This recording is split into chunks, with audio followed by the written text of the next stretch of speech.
Maternidad versus matriarcado es el programa que vamos a desarrollar el día de hoy con el profesor José González, de origen uruguayo.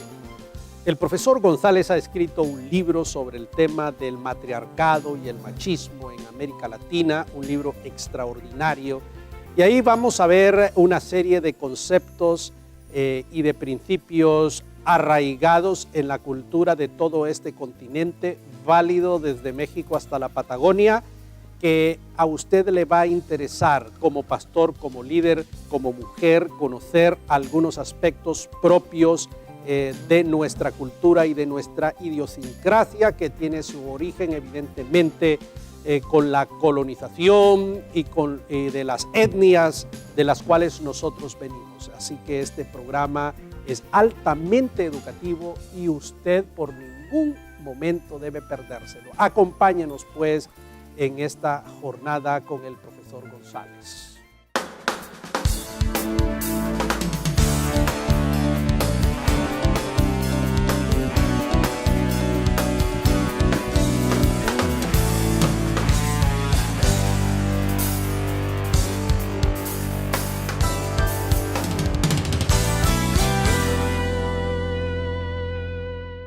Maternidad versus matriarcado, ese es el tema que estamos abordando el día de hoy. Gracias por estar con nosotros. Bienvenidos a UPL 360. Juan Carlos, para desarrollar este programa tenemos al profesor de origen uruguayo, José González, en este momento en Ciudad de Panamá. Así es, y estamos abordando este tema basado en el libro Machismo y Matriarcado, Raúl. Qué interesante. Y no sería posible que existiera el machismo sin la complicidad de la mujer en este fenómeno que es muy común en América Latina.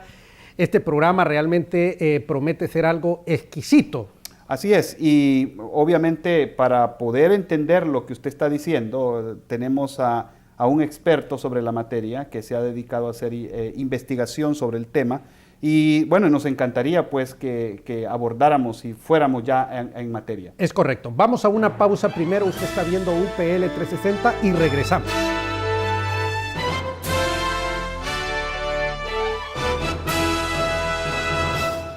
¿Quieres estudiar para servir al Señor en tu iglesia? Universidad para Líderes te ofrece 8 diplomados diferentes. Escoge el que más te convenga y ponte a estudiar cuanto antes. Para más información visita universidadparalíderes.com o llama al teléfono 904-415-3464. Las tendencias y nuevas tecnologías del mundo demandan un liderazgo efectivo en nuestros ministerios. ¿Estás listo para afrontarlo? Universidad para Líderes ha creado la modalidad que llevará a tu iglesia a un nuevo nivel, Tu Campus. Es la plataforma para desarrollar integral y efectivamente la visión que Dios ha puesto en tu ministerio. Fundar un campus UPL en tu iglesia es muy fácil. Ingresa a universidadparalíderes.com, llena el formulario con tus datos y comienza a desarrollar el ministerio como nunca lo creíste posible.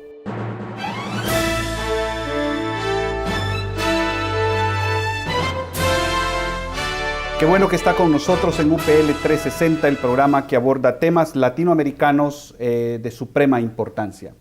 Raúl, tenemos hoy a nuestro invitado José González. José, bienvenido al programa de hoy. Gracias. Perfecto. Entonces, Juan Carlos. ¿No sería posible la existencia del machista, del macho, sin la complicidad e incluso ayuda de la mujer, quien refuerza de cierto modo su condición de opresión? Este es parte de lo que usted escribe en su libro. Queremos ahondar un poquito más sobre esta reflexión.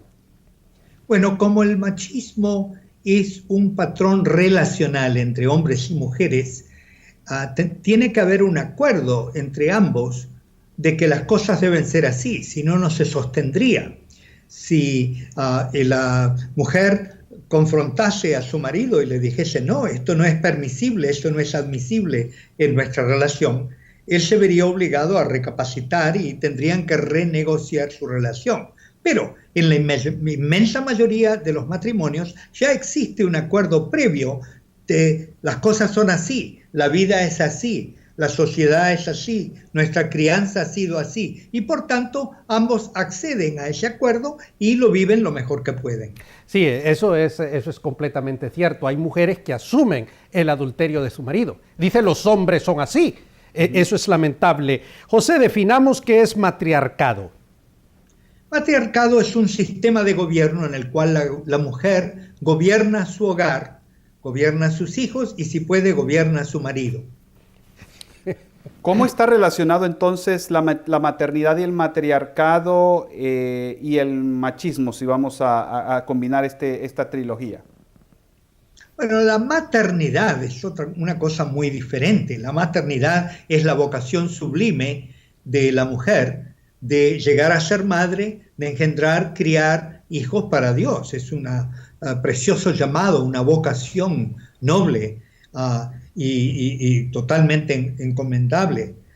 El matriarcado, como dije, es un sistema de gobierno, es una manera de gobernar, en el cual la mujer asume que ella tiene derecho a dictar cómo deben de vivir sus hijos y cómo debe de vivir su marido. Entonces es algo muy, muy diferente, no tienen nada que ver en realidad el uno con el otro, salvo que por el hecho de ser madre, la mujer, la matriarca, se adscribe ese derecho y esa influencia, ese poder enorme que, como toda madre, va a tener sobre los hijos que críe. Ahora, José dice, nos habla en el libro, recuerdo yo haber leído eso, que los españoles cuando llegan aquí a América Latina, entonces, claro, venían sin sus mujeres. Ellos no hicieron votos con las indias, sino que las tomaron y tuvieron hijos. Y cuando las mujeres de ellos vinieron de España, entonces vieron a unos niños por ahí y demás, ¿no? Y entonces ahí surge el tema de las apariencias. ¿Recuerdas haber escrito eso, José? ¿Podrías ampliarnos ese tema? Porque ahí viene el tema del matriarcado, los hijos que crecen sin padre y la mujer comienza a construirse, a ponerse en un sistema de un poder tremendo sobre los hijos. Eso es así, sobre todo cuando no hay un padre o el padre está ausente física o emocionalmente. Toda la dependencia emocional del hijo, varón o mujer, va a ser sobre su madre, porque es la única persona que está ahí para él, la única persona que tiene pacto, tiene presencia en su vida. Eso le da más poder naturalmente a la madre. Ese engaño que tú mencionas es muy, muy importante en nuestra cultura. Todos debemos de saber de que los primeros millones de hogares que se fundaron en Latinoamérica sufrieron de esa adolencia, de que sí, adolecieron de un pacto matrimonial, un matrimonio bien hecho, solo entre la mujer formal, la oficial, pero todas las otras uniones libres que había con las indígenas y a veces con otras españolas, se ignoraban, se escondían, se pretendía que no existían y se creaban todo tipo de figuras para justificar el hecho de que aparecían estos hijos y estas mujeres embarazadas. Por ejemplo, los arrimados de otrora eran tratados como miembros de la familia porque de hecho eran muchos de ellos miembros de la familia, eran hijos ilegítimos del jefe de la casa. Ya, interesante. Y entonces eso crea una situación que está en la cultura latinoamericana. La cultura de las apariencias, ¿no? Y hemos oído decirlo hasta la saciedad en América Central, por ejemplo, la gente vive de las apariencias, ¿no? Porque, José, tú en el libro dices de que las mujeres españolas callaron, ellas sabían, vieron a los niños ahí, y estos niños ¿de dónde salieron? Entonces ahí surge la situación de vivir de una apariencia, pero no quisieron tocar ese tema porque era perder el estatus social, y hay mujeres que tienen que callar y morderse la lengua el adulterio del marido. Así es, y eso ocurre aún en la iglesia. He visto casos repetidos. En la iglesia. Adúlteros cuyas mujeres no saben qué hacer, van a sus pastores le dicen, oren hermanas, y ahí queda la cosa, porque la mujer está indefensa. En una sociedad machista, la mujer no tiene defensa. No tiene respaldo, no tiene quien la acoja, la comprenda y la respalde eficazmente, como a mi juicio debiera ser la iglesia. La mujer española tuvo que conformarse con observar el decoro. Ella exigió decoro de parte de su marido. pero no decencia moral, o sea, no fidelidad, solamente el decoro, que no hiciera las cosas de una manera pública que la avergonzara a ella. Y así se ha formado una sociedad engañosa, donde hasta el día de hoy hay tanto y tanto engaño en nuestros hogares, tantos esqueletos escondidos, tantos secretos de familia. Todos tienen que ver con irregularidades sexuales, más que nada o abrumadoramente de parte del hombre. Ya. Muy bien, vamos a una pausa. Creo que este tema está supremamente interesante. Ya tengo las preguntas del otro segmento. Muy bien, bueno, vamos a una pausa. No se vaya, permanezca con nosotros.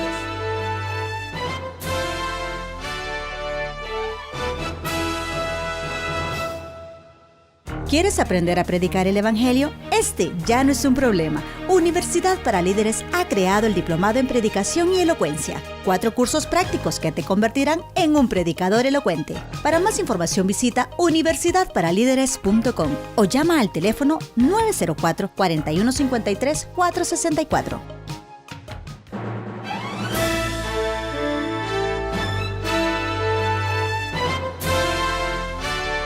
Usted está viendo UPL 360 y estamos abordando el tema maternidad versus matriarcado, Raúl.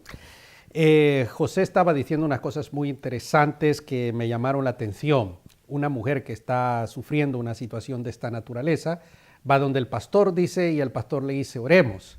Bueno, José, entonces, ¿qué debe hacer el pastor? ¿Qué debe hacer la mujer ante una situación de esta naturaleza? Porque hay muchas mujeres en este momento viéndonos que están esperando una respuesta de nosotros, hermano.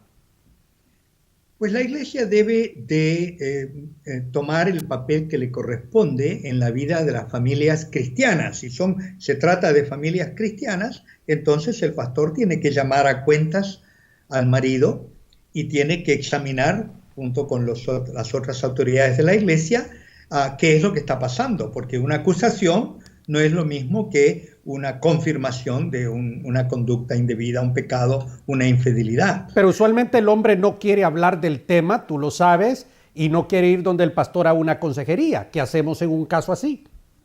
Pues si él se considera un cristiano, no tiene opción, porque tiene que rendir cuentas en su vida. El cristiano no es un ser independiente, sino que es un ser sujeto a Cristo y a todas las autoridades que Dios ha puesto sobre su vida, como aprendemos en Romanos 13, en los primeros 4 versículos. El cristiano vive sujeto, viene sometido, todos sujetos los unos a los otros, según dice Efesios 5. Entonces el pastor debe confrontar al hombre. Absolutamente. Absolutamente. Primero debe de investigar. Antes de confrontar, tiene que investigar. Porque como dije, no toda acusación tiene mérito. Muchas veces hay celos, hay sospechas, pero no hay evidencias y no hay corroboración que de hecho ha ocurrido o está ocurriendo una situación de adulterio. Pero si se confirma la situación de adulterio, entonces es incumbente sobre las autoridades de la iglesia de intervenir y protegiendo a la víctima del adulterio. En raros casos la víctima suele ser el esposo, no solo la esposa. Sí, correcto. Porque adulterio cometen los dos, aunque correcto, infinitamente más frecuentemente los varones que las mujeres, algo que está cambiando. Sí. Pero entonces, puede haber también machismo sin necesidad y sin que exista necesariamente infidelidad conyugal, o es lo contrario.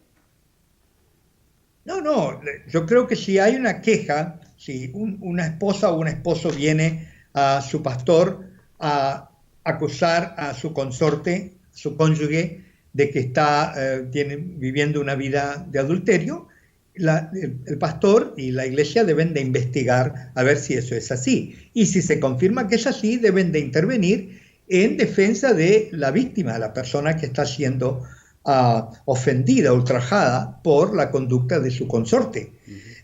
Esa intervención debe ser práctica, debe ser tomar en cuenta, por ejemplo, si ellos necesitan un tiempo de separación, porque el adulterio es una herida tan profunda que ofende lo más íntimo del ser humano y muchas veces la esposa, por ejemplo, necesita un tiempo de separación de su marido, mientras su marido es sujeto a la disciplina de la iglesia y es guiado al arrepentimiento primero y luego a la restauración necesaria para que ella pueda volver a considerarlo como marido suyo, aceptarlo en su lecho, aceptarlo como parte de su familia.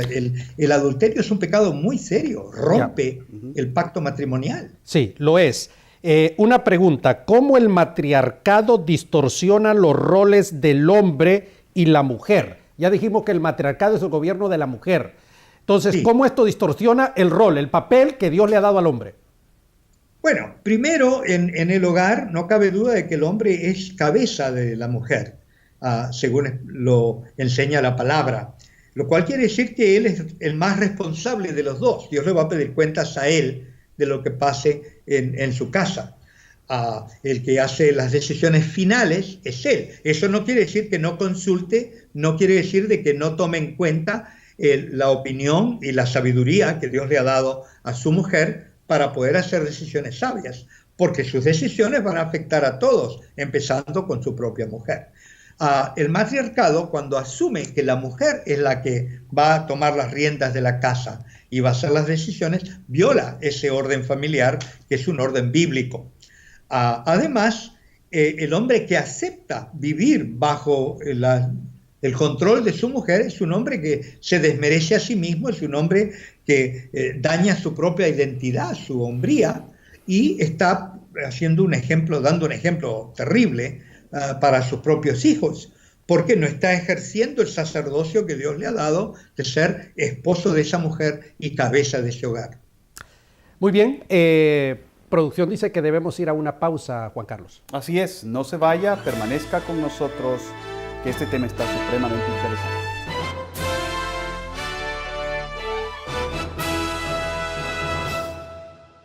¿Te gustaría conocer las grandes doctrinas de la fe cristiana y hacer un estudio panorámico de ellas? Universidad para Líderes te ofrece el diplomado interactivo en Teología Sistemática completamente gratis. Regístrate ahora mismo en www.universidadparalíderes.com. ¿Quieres estudiar para servir al Señor en tu iglesia? Universidad para Líderes te ofrece 8 diplomados diferentes. Escoge el que más te convenga y ponte a estudiar cuanto antes. Para más información visita universidadparalíderes.com o llama al teléfono 904-415-3464.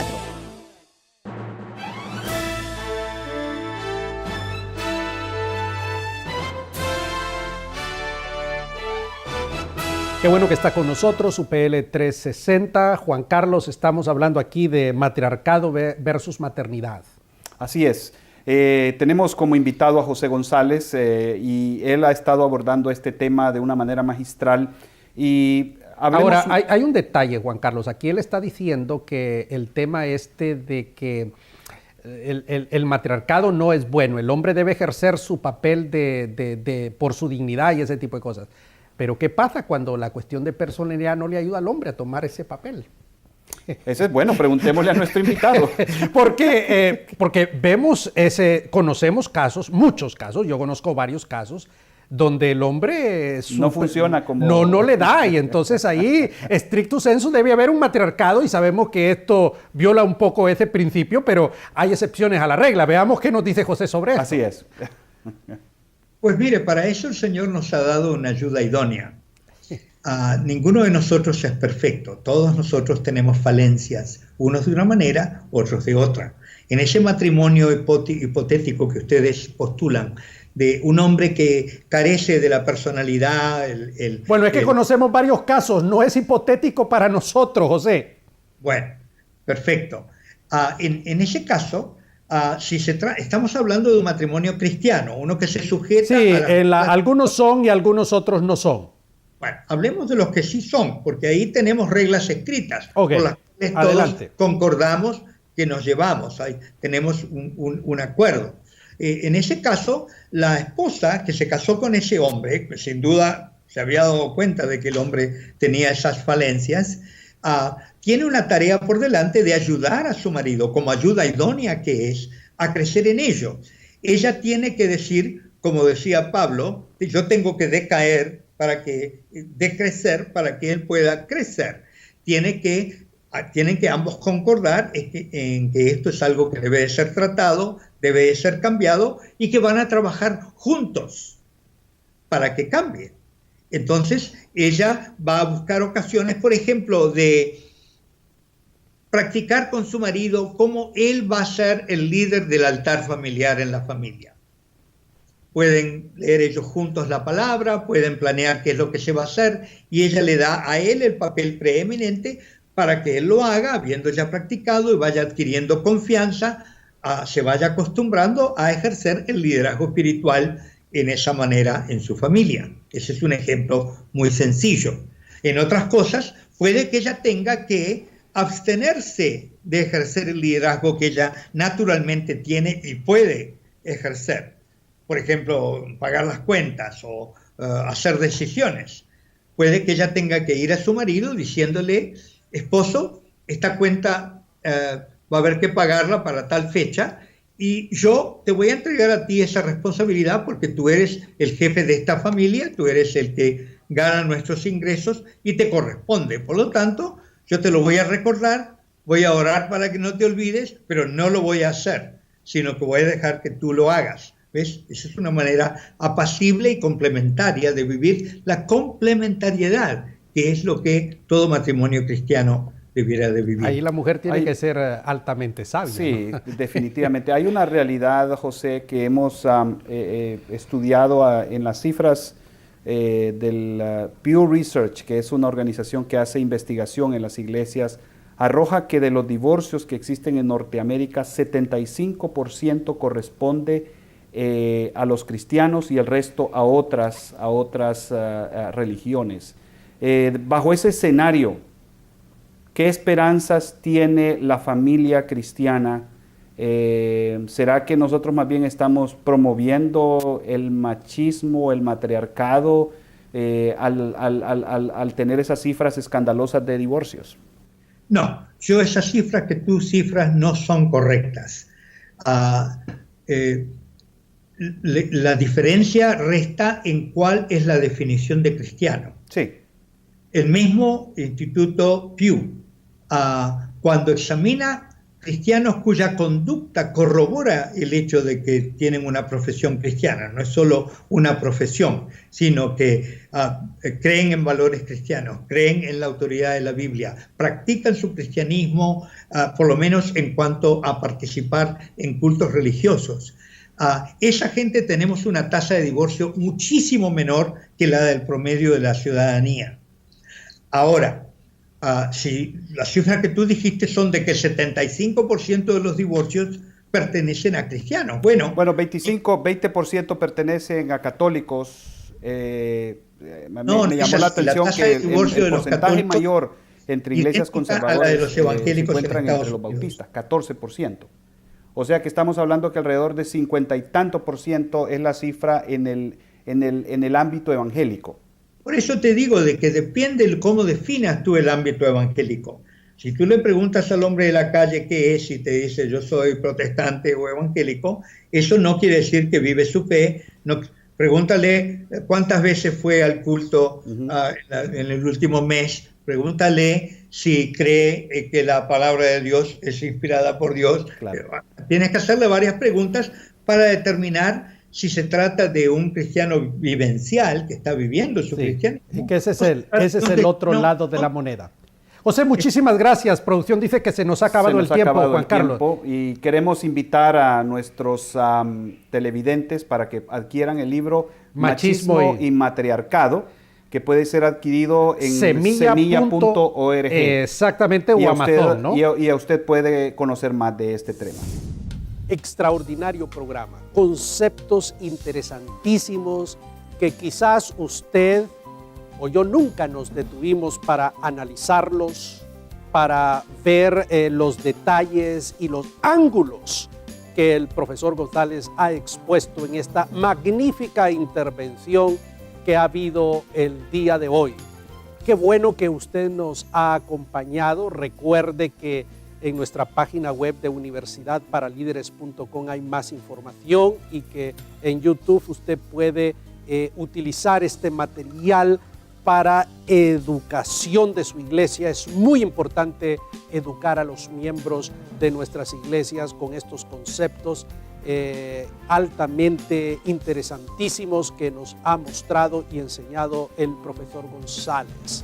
Una vez más, gracias por habernos acompañado, esperando que este programa le haya servido a usted y le sirva para ser una mejor persona, un mejor hijo de Dios o una hija de Dios. Muchas gracias y muy amable.